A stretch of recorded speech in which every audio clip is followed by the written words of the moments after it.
Good evening, and welcome to the American Family Association's weekly cable program. The AFA is a national organization devoted to strengthening the American family, the very foundation of our civilization. Tonight's topic is gay marriage, two views. And our host is Mike Mulhall. Good evening. Years ago, the issue of gay marriage would have been laughed at. Today is being seriously discussed. Tonight we're going to discuss this key issue and its possible effects on the status of marriage and family in America. Our guests tonight are Jared Foyer, who heads the New York Civil Liberties Union of Suffolk County, and Frank Russo, State Director of the AFA of New York. Jared Foyer has worked in the Washington, D.C. National Legislative Office of the ACLU. Jared has a bachelor's degree from Brandeis and a graduate degree in English from Georgetown University. Jared resides with his wife in Huntington, Long Island. Our other guest is Frank Russo. Frank has an engineering degree from Manhattan College and a master's degree from CUNY, and is a former division manager with AT&T and New York Telephone Company. Frank is married 40 years with 7 children and 17 grandchildren. My co-host tonight is Patty Knapp. Patty? Thanks, Mike. Welcome again to our program, gentlemen. Let's jump right in. Jared, can you explain to us your view on homosexual marriage? Well, it's tough for me actually to come and even debate same-sex marriage. Usually I work on issues like the Patriot Act and issues where they're complex and have a lot of legal technicalities. But for same-sex marriage, it's almost not even an issue for me. I believe strongly that same-sex couples should have the right to marry like any other couple, and I hope and believe that eventually that will be the case. So you basically don't think there's anything even to debate. It's just cut and dried for you. Yeah. And Frank, how would you respond to that question on gay marriage? Okay.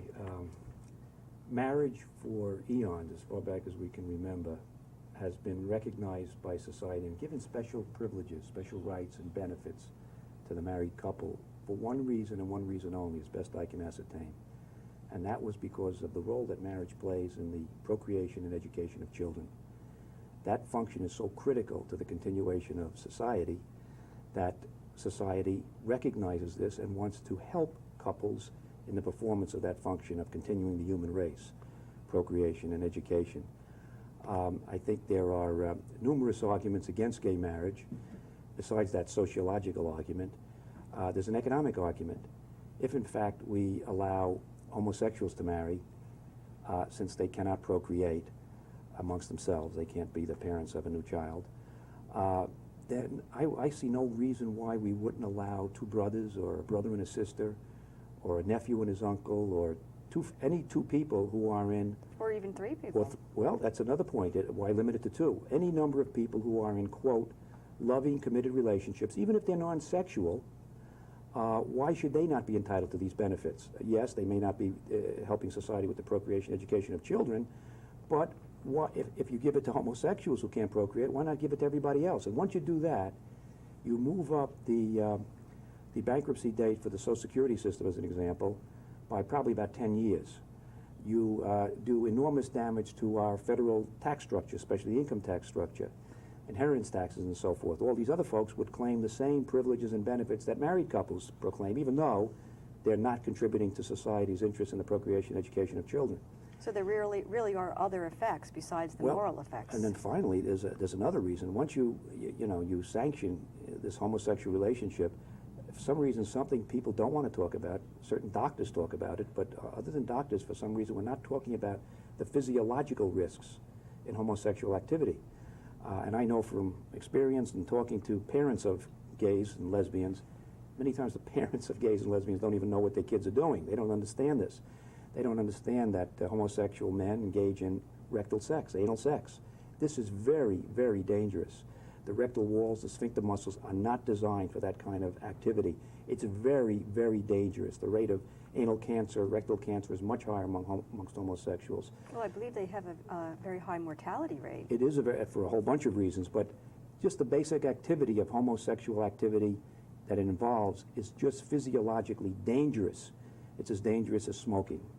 And I mean, people allow it, but understand there's a big risk to it. So physiologically unnatural, you would say. Yeah, and dangerous.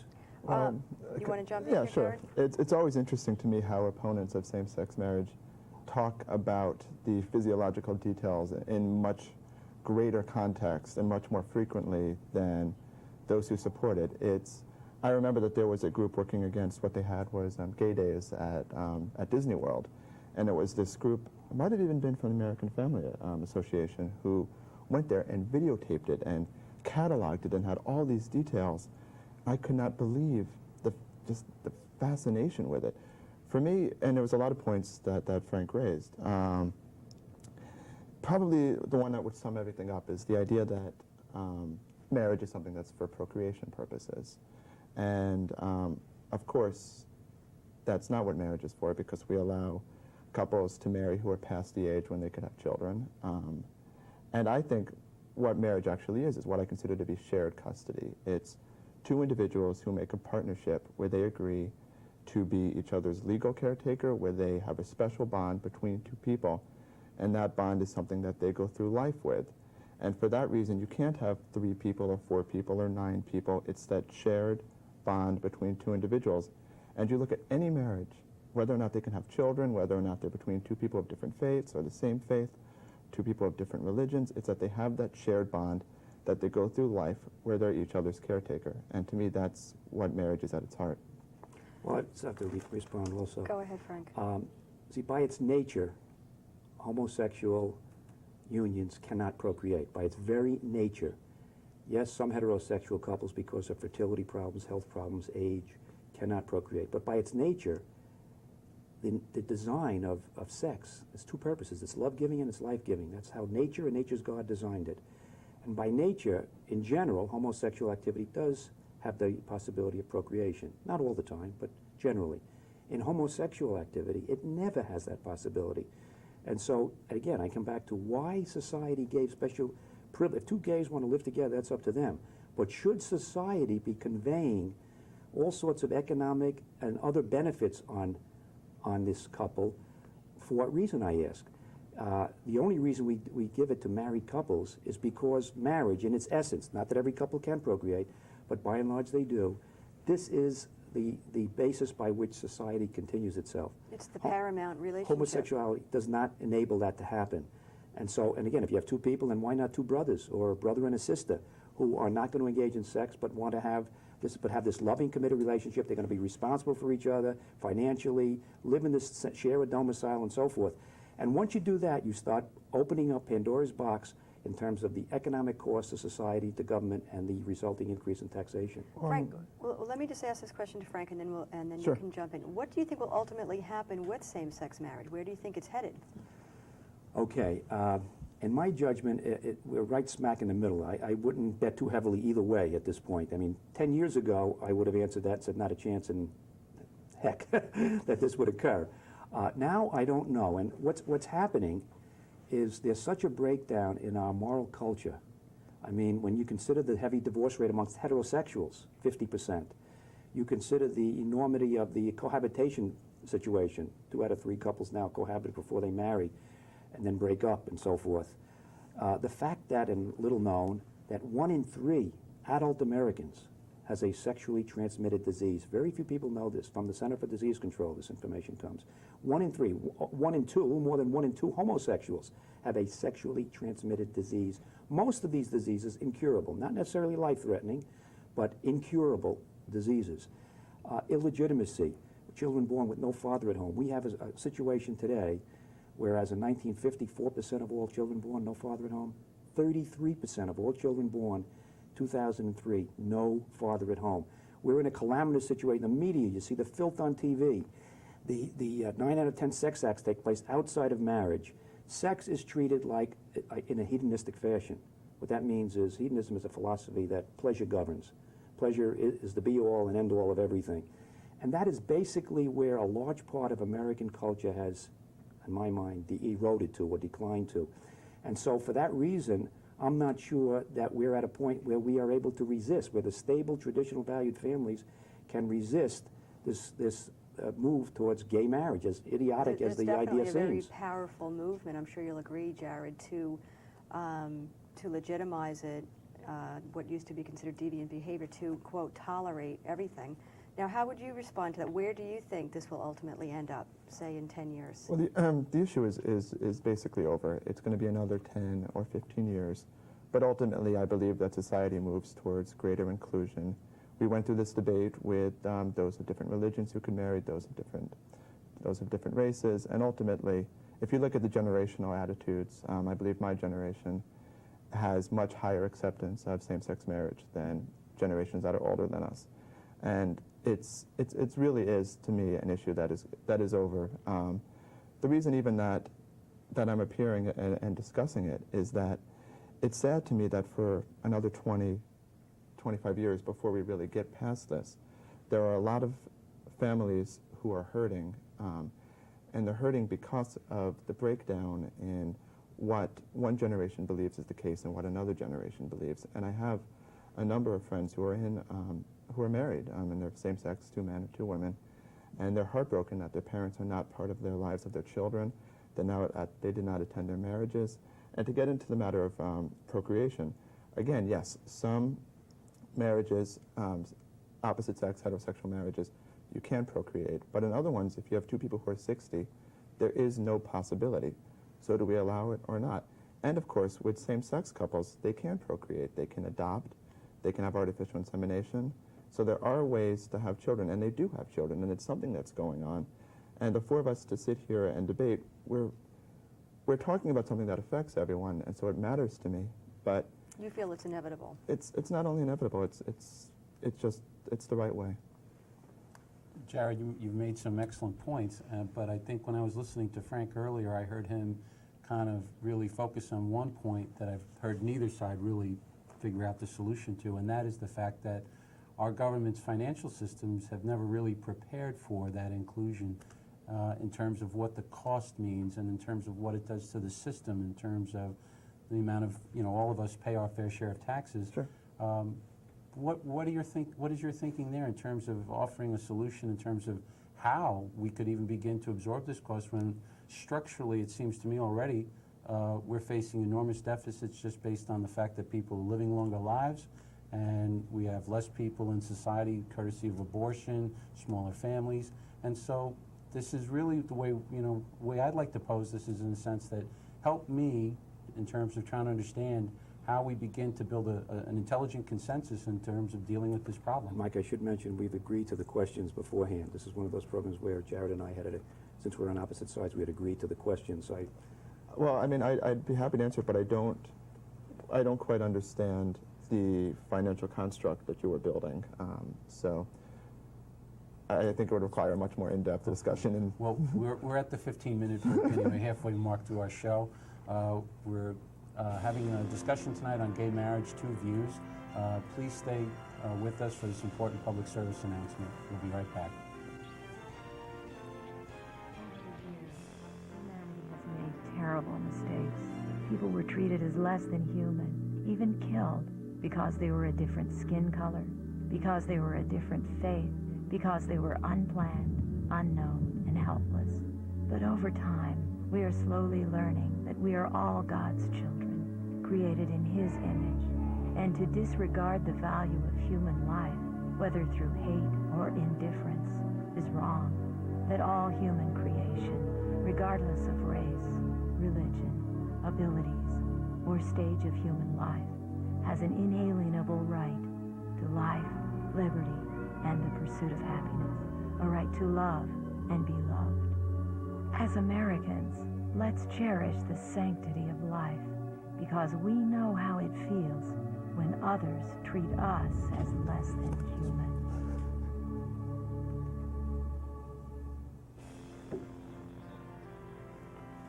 Welcome back. This is the second half of our show tonight on gay marriage, 2 views. Our guests tonight are Frank Russo and Jared Foyer. Jared, I'm going to turn the questions to you. We agreed in advance to permit yourself and Frank to ask one another questions on this topic, and so I'll give you the first opportunity. Okay. Well, Frank, about a year and a half ago, I attended a marriage of 2 friends of my wife and I's who were both women. And we sat through the wedding, and we held each other's hand, and we smiled, and we cried, and we laughed.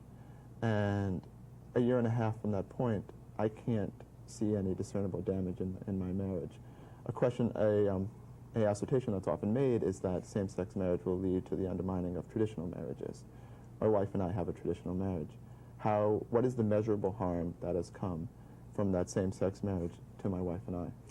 Well, again, reiterating the answers to my very first question, the only reason society gives special recognition to marriage, the only reason, there's no other reason, is for the procreation and education of children. If it were not for that fact, if it were just two people coming together to share a domicile, one work, there would be no point in society giving certain tax benefits, certain Social Security benefits, any other special recognitions. They wouldn't exist.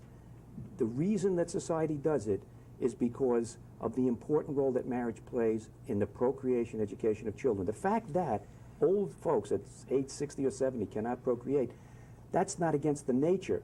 I mean, the man can procreate, the woman's body probably cannot, but so be it. That's not unnatural. That is simply perfectly natural. It's perfectly in accordance with nature. In the case of homosexuals or lesbians, by their very nature they cannot procreate. So I'm against extending any special recognition or benefit. Marriage means the union of one man and one woman. If you want to define a duck as a cat, I'll say, well, you can do it, but it doesn't make a duck a cat. Call it that if you want, but it's not true. Marriage is the union, by definition, historically, of one man and one woman, and the special reason for that union is the procreation and education of children. And economically, you mentioned, Jared, you didn't understand. Very simple. To the extent you start extending benefits to people who are not in the role of procreating and educating children, you're imposing on government, which means on the taxpayers, enormous benefits and costs, which have no benefit to society in its place. The benefit that the married couple gives is the continuation of the human race. And that's very important. At least most people think. If they don't think so, they'll remove those benefits.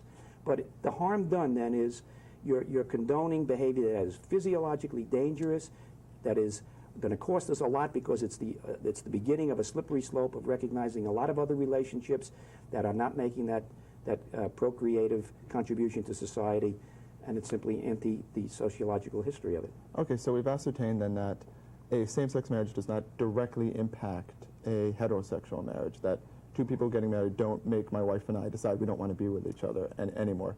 So then we have the separate argument of, again, procreation or nature, and there's two arguments you're making by way of nature. You're saying first the physiological, and second procreation.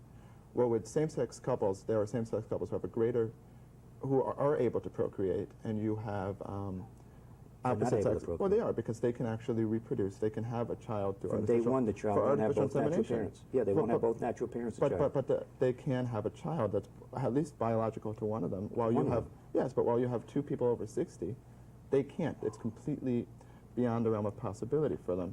So that argument to me is not the argument. So then you make the physiological argument. Well, that's just being uncomfortable with something to me. It's not. And not only that, but all we ever talk about here again is, it's interesting that when we talk about same-sex marriage, we often talk about two men, because I think that's more threatening than two women. But it's not.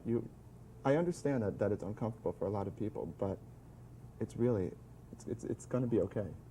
Families that, children that grow up without both natural parents are, everyone, liberal, conservative, every study points to this. When children grow up without both natural parents, they're starting already with a disadvantage. Now, it doesn't mean they won't be able to overcome it, but you're giving them 2.5 strikes against them from day one. And when you talk about homosexuals and impregnating some third party who loans her body or whatever, or the woman can get impregnated herself by the contribution from some male. It's to me, well, I mean, there's lots of couples like that. I know them, and they have wonderful children. Frank, you may. All right, my question to Jared: what is your position on allowing homosexuals to adopt children? Well, my position is that, of course, they should be allowed to. I think that they can be wonderful caretakers. Again, I know same-sex couples who have adopted, and I've been in their homes. I've played with their children. I think the children are very well adjusted. What I've noticed, actually, is that, for example, when two women adopt a child, they will often find, say, a brother or someone to take the important role, as with a single mother who does not have a male influence, if it's a male, to actually provide that sense of a male presence. So they do work around it. There is something that's missing, but the children are usually very well adjusted and happy. All right. First of all, just to cite some statistics, and I'm all for getting people on Jared's side of the aisle and us together to call for reputable research on this, but the preponderance of studies that I've seen to date overwhelmingly point to the fact that 70% of all child molestation is committed by heterosexuals. 30% is committed by homosexuals. Homosexual studies also show comprise 2 to 3% of the population. The fact that 2 to 3% of the population is responsible for 30% of the child molestation suggests a child molestation rate of 10 to 15 times that of a heterosexual. Enormous data on this, but the gays still object to it. I've asked gay organization after gay organization publicly at debates, let's join together. If we go from each end and go to the government and say, hey, this is something we really got to pin down, let's get people we both respect to study this, and let's prove that. I know what the results are going to be. It's very evident to me. We know that homosexuals themselves were molested far more often than heterosexuals. Homosexuality is not something genetic. It's something that you can have a genetic predisposition. There are certain factors that might predispose one, but they're not causative, like race or hair color or eye color. One psychiatrist who's treated about 100 homosexuals says the most predominant characteristic he found of a genetic predisposition was poor hand-eye coordination, for example. Some gays laugh at that, but poor hand-eye coordination for males results in poor sports ability, which results in very difficult peer relationships from age 7 to 15, 16 when they're playing ball. And this striving then for identification with males, unfortunately, sometimes leads them in the wrong direction. You've got many other factors. When they were molested, the fact that someone is molested is a big contributing factor to one being a homosexual. It's true for lesbians also. Poor body image is a contributing factor for both male homosexuality and lesbianism. You've got to go into these psychological causes, which the gays, because of their power now in the media, they're putting such enormous pressure on the American Psychological and Psychiatric Associations that these groups often have committees chaired by homosexuals who are not really getting into these important areas of research. This is a critical area.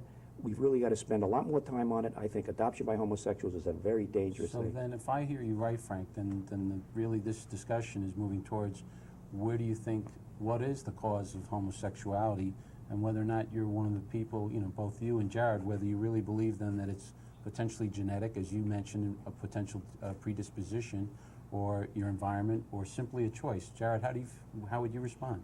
I see that binary as a red herring. I don't think it matters. I think people are the way they want. I mean, the way they are. I think when we start to look for why people are the way they are and try to find some type of reason to explain it, we're putting forth the argument that there's something wrong with it. So it's an argument that that doesn't interest me. Regarding Frank's point about statistics and psychology, these type of statistics and psychological arguments were made in the 50s. They were made for people of different races who were marrying, and these statistics were floated about. We talked about how the whole family was going to come crashing down, how the Bible prohibited it, how this was just going to lead to the destruction of families and pull everything down with it. And it didn't happen. We can get statistics to say anything. The reality is, my hope would be that Frank would meet some of my friends who are in these lasting partnerships and meet their children and see that it's not about statistics, it's not about psychology, it's not about fear. Fear is so much of what's going on in this discussion.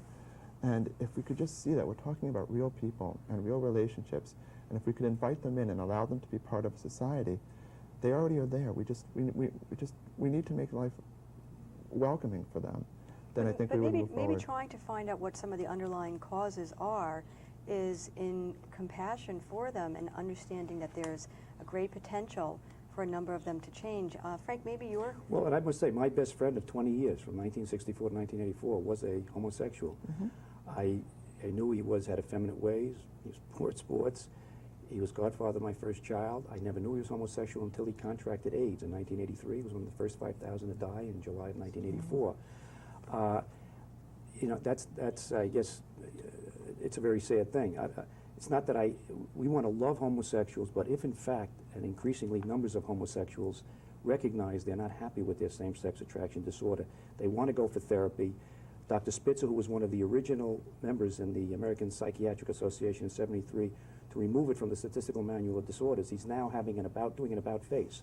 He's done 2 recent studies, the most recent published in 2003, where he's looking at homosexuals who desired treatment, went for therapy, and he's finding that a third can be almost completely reoriented to heterosexuality, another third moderately reoriented, and another third practically no change at all. But he did a complete change. He was a saint to the gay movement for 25 years, from 1973 to the late 90s. So that's a very dramatic And change. he's a professor of psychiatry at Columbia University, Robert Spitzer, very distinguished. We're finding that there are causes of homosexuality. When Jared talked about interfaith, and my first son-in-law, born in Zambia, is not a Catholic. My second son-in-law, Pablo Gomez, raised most of the time in Colombia, South America. My third son-in-law just born in Bombay, India.